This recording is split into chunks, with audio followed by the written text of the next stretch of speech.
मैं प्रवीण सिंह और जिला अध्यक्ष करनी सेना भारत। जैसा कि मैं आपको अवगत कराना चाहता हूं कि मैं अवैध खनन माफियाओं के खिलाफ पिछले 7 महीने से एक मुहिम चला रहा था जनपद कानपुर देहात में, और ये मुहिम जनपद कानपुर देहात के प्रत्येक तहसील में चलाई गई।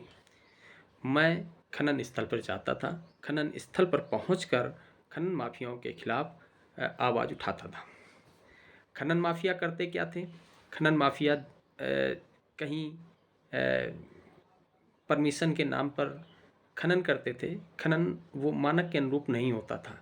किसान की ज़मीन जिस किसान को ज़मीन दी है, उस किसान के पास की जो किसान हैं उनके बिल्कुल सटा के खोदना, और ज़मीन 4 फुट 5 फुट 3 फुट इस टाइप से ज़मीन का खनन वहाँ किया जाता था।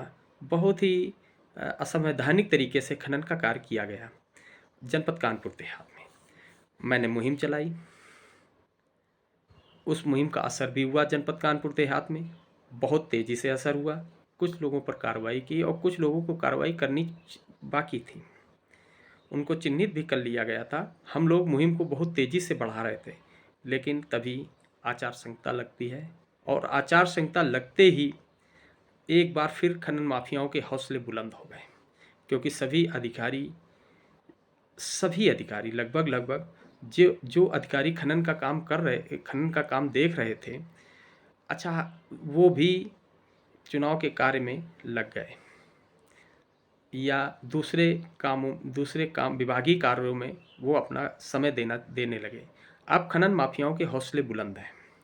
हौसले इसलिए बुलंद हैं कि कुछ अधिकारी भी खनन माफियाओं के संपर्क में रहते हैं, और उन अधिकारियों की सह पर ये लोग अब पूर्ण रूप से स्वतंत्र होकर रात दिन खनन का काम कर रहे हैं।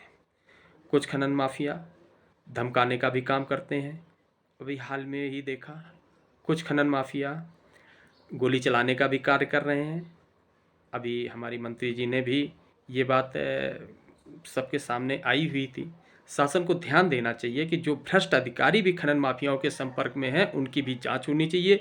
जिन खनन माफियाओं के खिलाफ कार्रवाई हुई है, उनकी रिकवरी करने के लिए उन खनन माफियाओं के खिलाफ भी मुकदमा होना चाहिए। ये नहीं कि उनकी गाड़ी, अभी हाल ही में एक रूरा का प्रकरण हुआ, रूरा थाने का, वहाँ पर गाड़ी का तो सीज कर दी, लेकिन जो खनन माफिया की गाड़ी थी, वो खनन माफिया के खिलाफ कोई कार्रवाई नहीं हुई।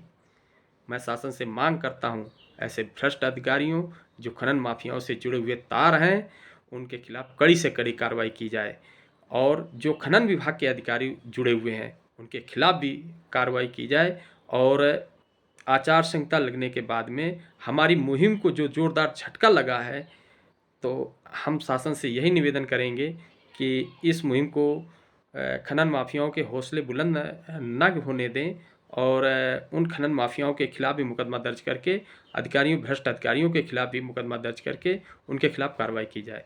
जय हिंद, जय भारत।